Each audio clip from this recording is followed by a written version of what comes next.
Tai Chi, pas quoi, Chine, ces arts n'ont pas uniquement été créés comme art martial. Les gars qui les ont créés, les ont explicitement créés par rapport au système énergétique de la médecine chinoise, etc. C'est pour ça que j'ai un livre qui est chouette, là c'est encore plus explicite sur le Pakwa.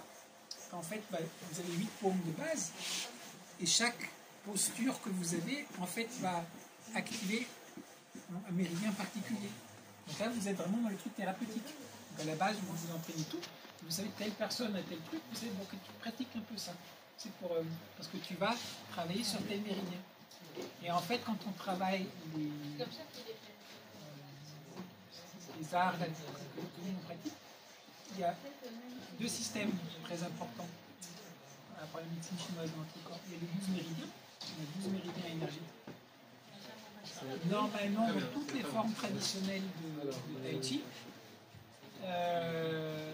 si vous faites une fois la forme, vous allez activer tous les canaux. Alors que normalement, je crois que c'est tous les 2 heures. Donc c'est en 24 heures en fait, que vous avez tous les canaux qui ont été activés. Alors que là, si vous faites une des formes traditionnelles, des formes qui sont correctes, donc avec une bonne vingtaine de minutes de travail, vous avez fait circuler en fait dans tous vos méridiens. Et les méridiens sont aussi liés en fait aux organes. Donc en fait, ils vont avoir équilibré l'ensemble du système, énergisé l'ensemble du système. Et après, vous avez un deuxième système. Vous avez les 12 méridiens majeurs, et vous avez ce qu'ils appellent les 8 canaux extraordinaires. Et en fait, dans toutes les pratiques qu'on appelle un peu d'alchimie interne, de méditation, de travail interne, c'est surtout ceux-là qui sont les plus importants. Et ça, c'est quoi? Là, vous avez le plus important, ça ne vous étonnera pas, c'est votre axe central. C'est pour ça, on nous dit ces canaux extraordinaires, c'est comme des réservoirs, c'est comme des océans de chi qui sont là, et que par exemple, si tu en as trop dans ton corps, ça peut les absorber, ça peut les prendre, c'est comme un océan, un lac qui va les prendre, mais en même temps, c'est pas suffisamment, il faut irriguer, ça remplit.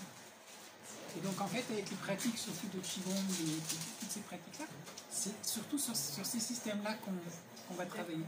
Et donc le système le plus important, c'est votre axe déjà central. Avec en yoga, c'est la colonne vertébrale, c'est vraiment l'axe de base. Et après, les 2 autres, très importants, c'est derrière le dos qui monte et qui redescend devant. Il y a un canal que vous avez qui monte là, et l'autre canal qui va redescendre devant. Et c'est pour ça qu'on vous demande de mettre la langue en haut. Parce qu'en fait, le fait de mettre la langue, ça fait la connexion entre ces 2 canaux.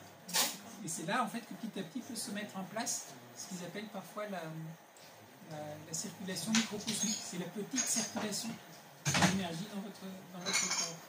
Et c'est une fois que ça commence à bien circuler comme ça, que petit à petit, la circulation va aller jusque dans les membres. Et que donc vous allez vraiment sentir aussi l'énergie qui va jusque dans les mains et dans les pieds. Au départ, il faut déjà qu'il se réveille cette petite circulation-là. Et en fait, voilà, vous avez la chance d'être visible, vous êtes déplacé, donc vous avez la petite sucette spéciale quand on fait dans la forme de Bhutan 28. Vous avez remarqué que le début qui ressemble partout, mais ce n'est pas le même. La forme 24, la manière de commencer, la forme 28 de commencer, il y a c'est pas tout à fait la même manière de commencer. On a toujours l'impression qu'on monte les bras et on descend les bras, mais c'est pas la même manière de monter les bras et de descendre les bras. Dans la manière qu'on fait de Bhutan, vous avez remarqué, on est plus en train de monter comme ça. Que l'autre, même, on a travaillé celui-là. Mais là, en fait, ce que vous êtes vraiment en train de faire, c'est un grand secret. Qui est filmé par Alexandra et envoyé sur YouTube directement au monde entier. Mais en fait, quand vous faites ça, vous faites monter l'énergie derrière. Et quand je suis là, je fais redescendre mon énergie dans mon tantien inférieur. En fait, le mouvement, c'est pas uniquement de lever les bras ou de descendre les bras, c'est que je suis en train de me faire monter l'énergie sur le canal gouverneur, de le faire redescendre, de le mettre dans mon tantien inférieur sur le canal concepteur.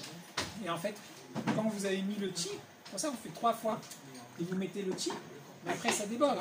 Alors après là, vous avez le tantien qui déborde, vous pouvez commencer à travailler. Mais pour l'instant, je vous embête pas trop avec ça. que donc au moment petit à petit quand votre pratique va s'approfondir, vous allez commencer à ressentir des choses. On va dire c'est à ces moments-là que ça devient après intéressant de...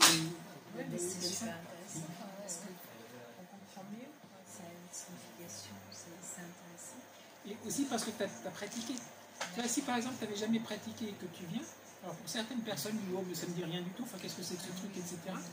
Ou alors certaines personnes qui sont des intellectuels, après ils vont noter le truc, ils vont faire un livre, ils vont faire un truc, mais ils n'ont rien compris. Donc là je dis ça sert à rien, enfin bon, tu as dit qu'il y a une circulation, mais et alors que si tu sens comment ça circule, moi pendant longtemps je n'avais pas la théorie. Maintenant petit à petit je la prends de plus en plus parce qu'elle m'intéresse aussi. Mais le truc, donc si vous sentez, vous allez voir, c'est extraordinaire, parce que quand tu vas ouvrir un livre par exemple de médecine chinoise, ou des trucs que tu vas te tel ou tel truc, ben, tu regardes et tu dis, ah bon? Ah ouais? Parce que tu le sens. Et donc là, tout d'un coup, tu as tout le rapport par rapport à la connaissance et la théorie, ça devient complètement autre chose. Tu dis, ah bah ouais, ah bah c'est intéressant, ah bah tiens. Alors, le chef